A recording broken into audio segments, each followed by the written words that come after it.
Agora vamos começar com a última aula, com uma mega aula, pois tem enormemente de coisas para explicar.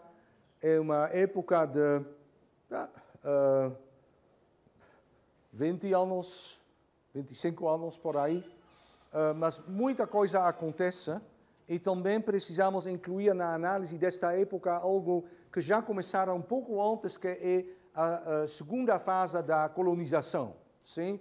É difícil ali imperialismo quando começa realmente, mas vamos discutir isto. E a imagem simbólica, então, é o exército da Índia Britânica. Eu lembro, Índia Britânica, grande colônia, maior colônia do mundo na época, colônia maior do maior colonizador que é a Grã-Bretanha. E o que você pode ver, então, é que você tem um oficial britânico, mas que os soldados e também os oficiais intermediários são indianos. Sim? Quer dizer, os europeus vão conquistar, explorar, governar outras partes do mundo, mas nunca pode fazer isto sem a cooperação, a colaboração, se vocês quiserem, de grupos indígenas. Bom, vamos então, antes dar um pouco de atenção a algumas questões muito gerais sobre as relações internacionais e a geopolítica desta época, de Belle Époque, começo do século XX, e depois eu vou te falar sobre as crises coloniais. Mas para entender as crises coloniais, nós precisamos entender o que é o imperialismo e como ela pode ser entendida. Então, o que nós podemos ver em termos muito gerais desta época, que ela começa com a demissão de Bismarck, que com isto o sistema que ele construíra com dificuldade, mantivera com dificuldade, mas que funcionou, vai desmoronar e que, consequentemente, o mundo vai de crise para crise. E os diplomatas vão se esforçar para resolver as crises. Preciso dar cumprimentos a eles, pois eles conseguiram resolver, na verdade, muitas crises, mas simplesmente o pacote foi pesado demais e uma vez, então, a crise escapou de controle, isto foi em 14, e o resultado foi uma guerra mundial como o mundo nunca antes testemunhara. Então, em termos de causas desta crescente instabilidade, poderia, em primeiro lugar, sem ser determinista, nem geográfica, nem tecnológica, mas tem toda esta industrialização, também industrialização da guerra, que então vai provocar, por um lado, a emergência de novas potências muito mais poderosas do que antes, e por outro lado, vai também causar uma discrepância de poder entre as potências antes já existentes. Como eu disse, então, a Grã-Bretanha começa no século XIX como the workshop of the world, é o único industrializado, e ela vai colher os frutos desta precoce industrialização. E também vai colonizar mais do que qualquer outro. Mas outras potências vão emular o jeito da industrialização. Quem emula com êxito se torna também grande potência. Quem não emula com êxito está descendo na ordem, na lista das potências, em ordem de poder e de prioridade. Quem consegue, então, emular, quem consegue se industrializar, em primeiro lugar, a Alemanha. Sim? Tão fortemente que, por volta de 1900, a Alemanha vai ultrapassar a Grã-Bretanha como potência industrial. Vai ser a primeira potência industrial. E nós já falamos disto também a semana passada, como a Grã-Bretanha, então, o declínio da Grã-Bretanha como grande potência é muito gradual, pois a Grã-Bretanha vai saber substituir seus avanços comerciais e financeiros, exportação de capital, etc., pela perda de competitividade industrial. Então, a Alemanha. Os Estados Unidos têm ainda um território maior e então pode aplicar as economias da escala. Sim? A Rússia vai também tentar, e a Rússia também começa uma industrialização. Esta industrialização não é enorme, pois a Rússia é tão enorme que mesmo se você consegue industrializar milhões e milhões, são ainda alguns percentes da Rússia, sim? Esta percente é suficiente para proletarizar uma parcela importante da população de Moscou, de São Petersburgo em particular, em algumas outras cidades, e, consequentemente, este proletariado vai ser fundamental para a Revolução Russa. Uma primeira revolução eclode em 1905, vai ser reprimido. 12 anos depois, vamos ter a Revolução de Outubro, muito mais ampla. Ok. Então, para não esquecer, do outro lado da Eurásia você tem o Japão. Entre todas as potências não colonizadas que vão ser o objeto da ambição de vários potências colonizadoras europeias, o Japão é o único que escapa da colonização por fazer sua própria modernização por próprias forças. E faz isto de forma tão convincente e fulgurante que, por volta de 1900, o Japão é por própria conta uma potência imperialista, que também quer colônias, e precisa colônias. Talvez o Japão precisa ainda mais colônias do que outros estados, pois no subsolo do Japão não tem as matérias-primas que, por exemplo, você se encontra na Rússia ou na Alemanha ou França. Então, é quase uma necessidade vital para o Japão ter acesso a outras regiões. Então, mas tudo isto, obviamente, são fatores que vão desestabilizar. Em segundo lugar, então, aqui eu falei de material combustível, que então está crescendo. Aqui eu estou falando das fagulhas, que estão cada vez mais poderosas. Então, os meios para travar conflitos bélicos se tornam cada vez mais poderosos. E a combinação de nacionalismo, de mudanças políticas e da industrialização vão provocar avanços militares enormes para aqueles países que podem se permitir. Consequentemente, para a Primeira Guerra Mundial, as grandes potências acumularam máquinas militares que são, com bulimia de vidas humanas. Quando uma vez eclode a guerra, então são milhares, às vezes dezenas de milhares de soldados que vão ser mortos em um dia. É algo que é dificilmente entendível, mas é realmente desta maneira. A Primeira Guerra Mundial e a Segunda Guerra Mundial vão ser as guerras mais mortíferas da história humana. A escala é enorme e, obviamente, também hoje acontecem guerras, mas basicamente, apesar, então, se você abre o noticiário, então parece que o mundo está em chamas e tem, na verdade, grandes problemas. Mas também, na realidade, não tem guerras internacionais neste momento. Temos grandes problemas em estados.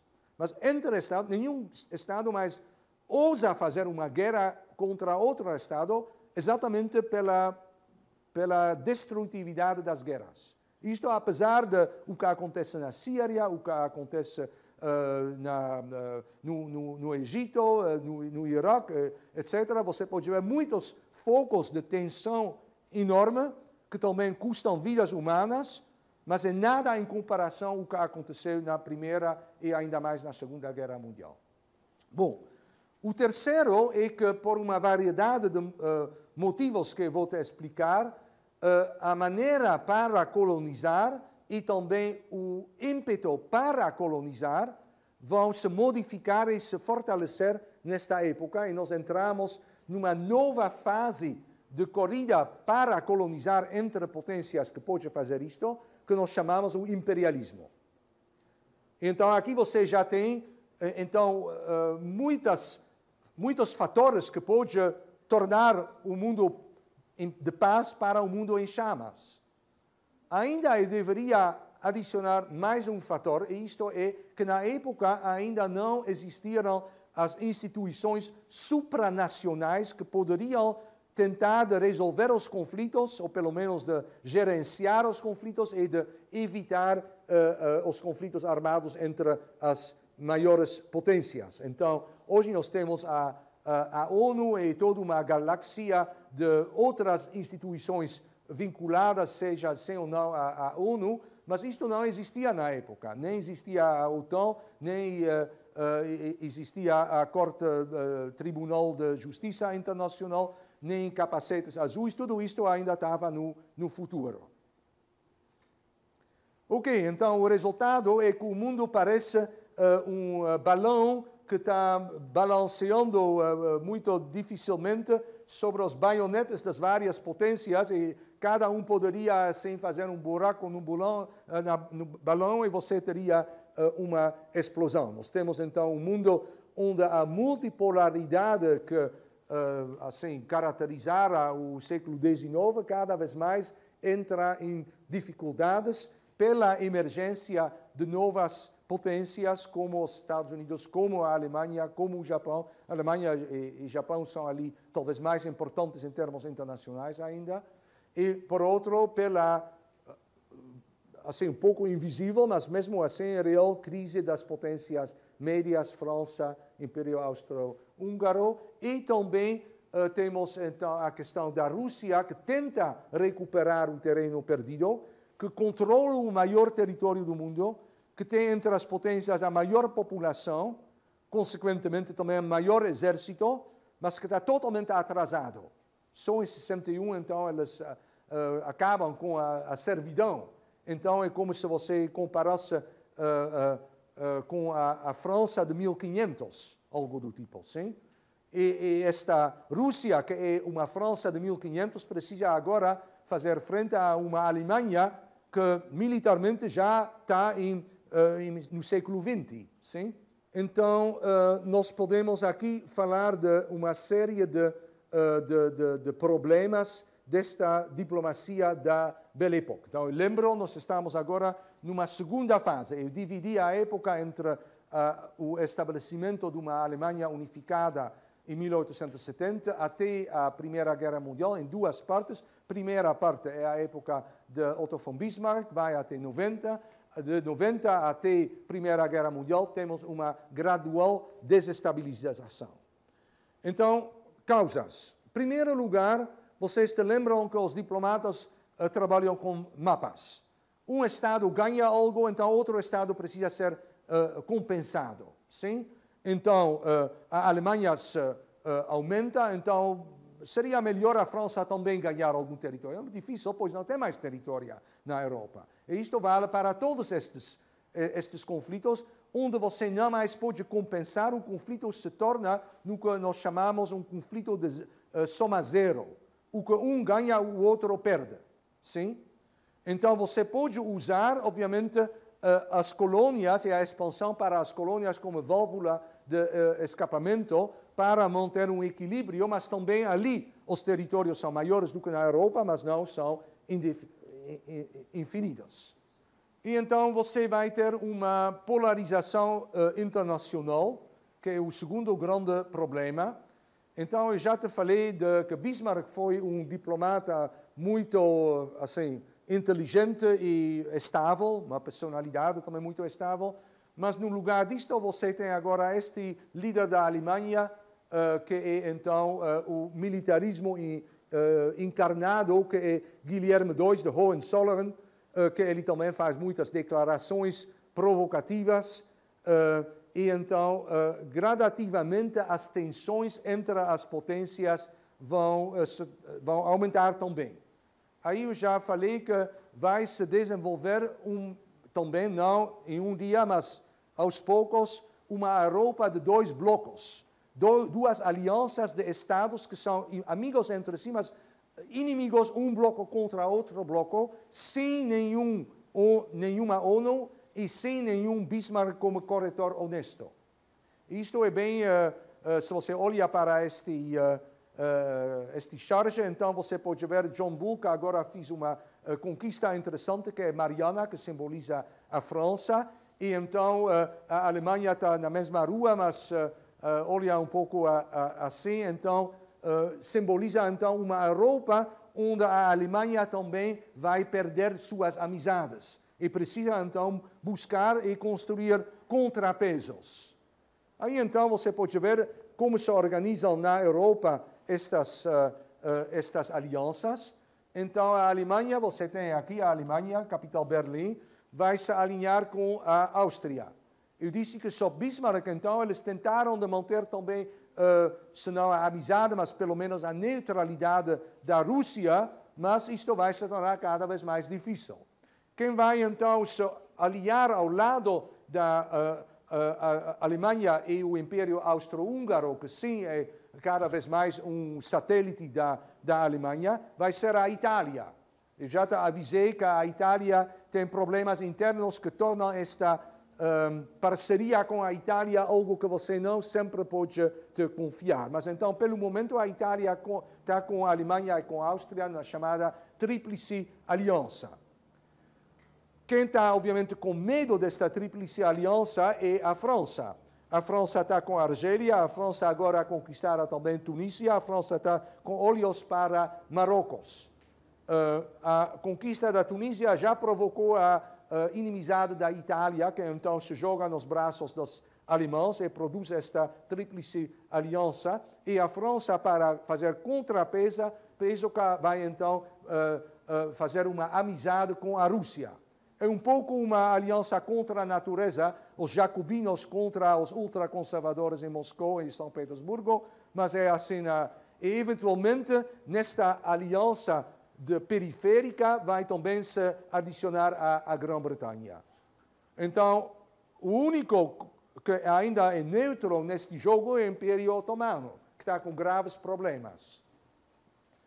Quando eclode a Primeira Guerra Mundial, a Itália trai esta aliança com a Alemanha e a Áustria e vai se jogar nos braços dos franceses e russos e ingleses, mas os turcos vão se alinhar com os austríacos e os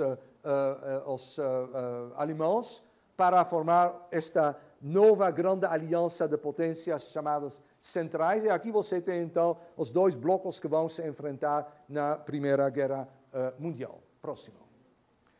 Ok, para entender esta crise das relações internacionais, é útil também dar um pouco de atenção a quais são os grandes problemas concretos. Então, você pode entender que tem, em geral, economias crescentes, competições, ausência de mecanismos para mediar e tudo mais, mas tem também problemas concretos. Então, o primeiro problema está entre a França e a Alemanha. E então, ambos estão num paroxismo de nacionalismo. As crianças são educadas de forma nacionalista nas escolas, e este quadro francês do começo do século simboliza ou ilustra de maneira muito limpa, digamos. Então, você tem os alunos na escola primária, ou talvez primeira classe do colegial, e l'instituteur, o professor, então, está dando uma lição de geografia. Ele mostra o mapa da França e mostra aqui tem um buraco preto no mapa, que é Alsácia-Lorena, que é, infelizmente, ocupada por nosso arqui-inimigo hereditário, os alemães. Obviamente, na Alemanha tem também estas cenas, e ali eles aprendem outra coisa. E então, gerações são inculcadas, são doutrinadas para detestar, para odiar aqueles da outra nação. Você tem também graves problemas entre a França e a Grã-Bretanha, pois ambos vão tentar de conquistar e colonizar a África. E ambos vão conseguir, mas então, fatalmente, eles vão entrar numa briga entre si.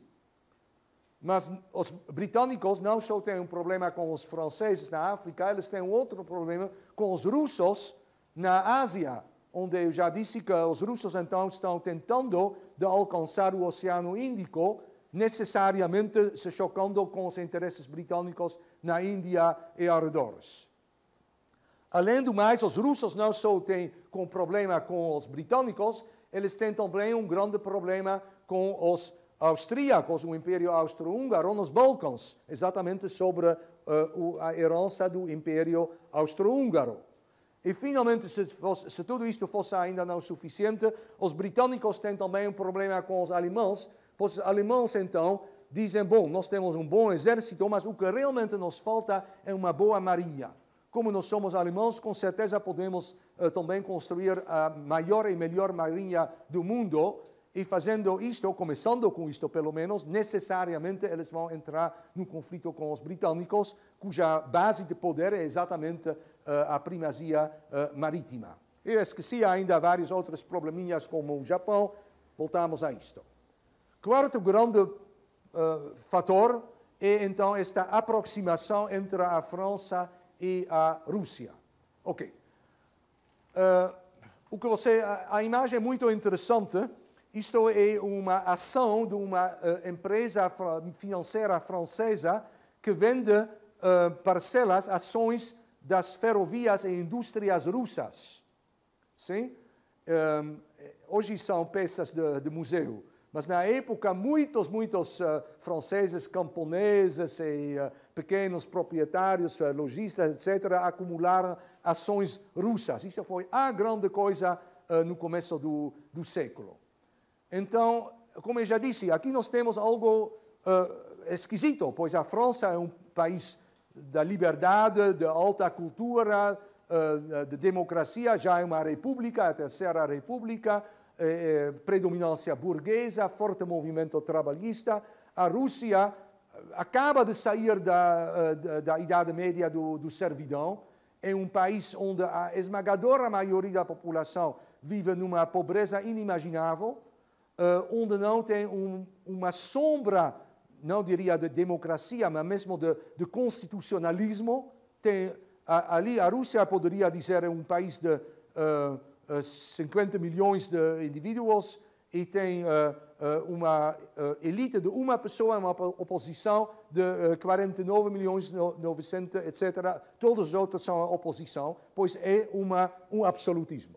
Mesmo assim, a realidade geopolítica joga franceses e russos nos braços uns dos outros, pois elas têm inimigos fortíssimos, em particular os alemães entre elas.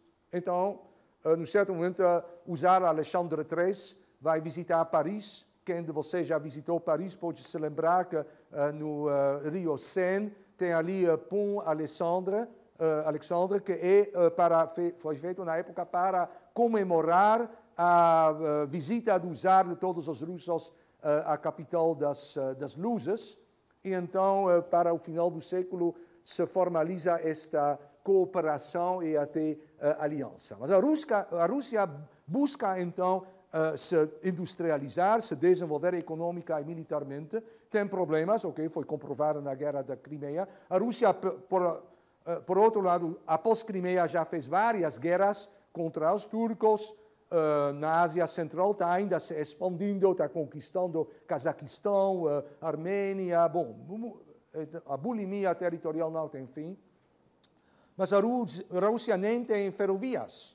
Então, como ela pode financiar todo este desenvolvimento? Vão ser os franceses que vão financiar o desenvolvimento industrial de ferrovia russa. Aí que eu coloquei aqui esta ação como ilustração. E então muitos destes campesinos franceses sonham um dia eu vou ser riquíssimo, pois minhas ações russas vão florescer. Até então ocorrer a Primeira Guerra Mundial. Na Primeira Guerra Mundial acontece a Revolução Russa, 1917. Os bolcheviques imediatamente nacionalizam todas as grandes indústrias e as ferrovias, e todas essas ações se tornam monumentos decorativos para colocar na parede, mas não tem mesmo o valor do papel que elas representam. Próximo. Bom, e então, como eu já disse, você tem nesta época também a ausência, isto é talvez um elemento que nós esquecemos, mas não precisaríamos esquecer, a ausência de instituições supranacionais que em nossos dias, assim, com algum êxito, mantêm a paz em nosso mundo. Sim? Bom, e não quero glorificar, pois a ONU temos muitas coisas para criticar e poderia ser uma organização bem melhor, se me permitissem, mas ok, nós não temos o poder para transformar, mas pelo menos temos uma ONU. Sem a ONU seria pior, vocês provavelmente concordam. Mas então, 100 anos atrás, não houve uma ONU. Não houve uma Liga das Nações. Houve só alianças, e alianças são inimigas de outras alianças. começa um fogo em um lugar e vai ser um incêndio enorme. Então, aqui você tem o que a teoria realista chama da anarquia internacional, do sistema internacional. Anarquia, obviamente, quer dizer que eu, preventivamente, como Estado, precisa buscar me segurar contra a agressão do meu vizinho, fazendo aliança com outro Estado. Mas ainda melhor se os outros não saibam disto. Então, também vai florescer alianças e compromissos secretos. E, consequentemente, espiões que vão descobrir estes compromissos, jornalistas que vão publicar e vão provocar escândalos internacionais ainda piores. Sim, então, um lado que faz diplomacia secreta provoca outro lado para também engajar em diplomacia secreta. Por outro lado, os diplomatas são muito menos livres agora do que 100 anos atrás. E isto tem a ver com duas coisas, com as comunicações e com o jornalismo e nacionalismo.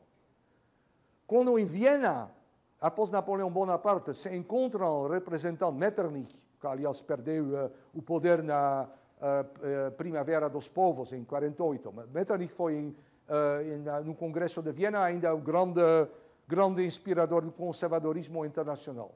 E o Talleyrand e o diplomata da Inglaterra e da Rússia, etc., eles têm quase carte blanche, como se diz isto? Carta branca, pois como o diplomata inglês pode comunicar com o governo em Londres, então ele tem um novo acordo com os russos e com os prussianos, ele precisa agora consultar o governo em Londres, precisa mandar uma mensagem para Londres. Então isto vai a cavalo na época ainda, são dias e dias, depois precisa atravessar o Canal da Mancha com um navio à vela ainda, até chegar a mensagem em Londres. 10 dias passaram. Agora, os Churchills e Chamberlains da época em Londres precisam consultar, mais uma semana passa. Depois eles mandam de volta uma resposta para nosso diplomata britânico em Viena, mais 10 dias. Um mês passou até ele pode dizer aos seus parceiros, bom, eles estão de acordo, eles não estão. Não funciona a diplomacia desta maneira. Então ele precisa ter a liberdade de tomar decisões que comprometam seu governo. Mas agora, está em 1900, temos telegrafia, começo da telefonia, tudo isto vai muito mais rápido, então ele pode simplesmente telegrafar para Londres, ok, esta é a proposta. Londres diz, ok, então vamos consultar, mas precisam 3, 4 dias, mas dentro de uma semana ele tem a resposta. Mas isto quer dizer que os diplomatas, de embaixadores estacionados aqui e ali, não têm mais esta liberdade para tomar decisões. Por outro lado, você tem os jornalistas. A Guerra da Crimeia foi a primeira guerra que foi relacionada por jornalistas de guerra. Eles acompanharam os soldados e por telegrafia mandaram seus artigos para The Daily Mail e outras, The Times e outros jornais em Londres. E então, imediatamente, mas como não é como CNN de hoje, mas em menos de uma semana, em Londres, eles sabem da queda de Sebastopol na Guerra da Crimeia.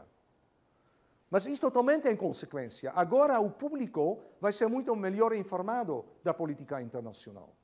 E então, mais e mais pessoas vão ler jornais, vão ter muito mais jornais, e a própria mídia vai também constranger a diplomacia.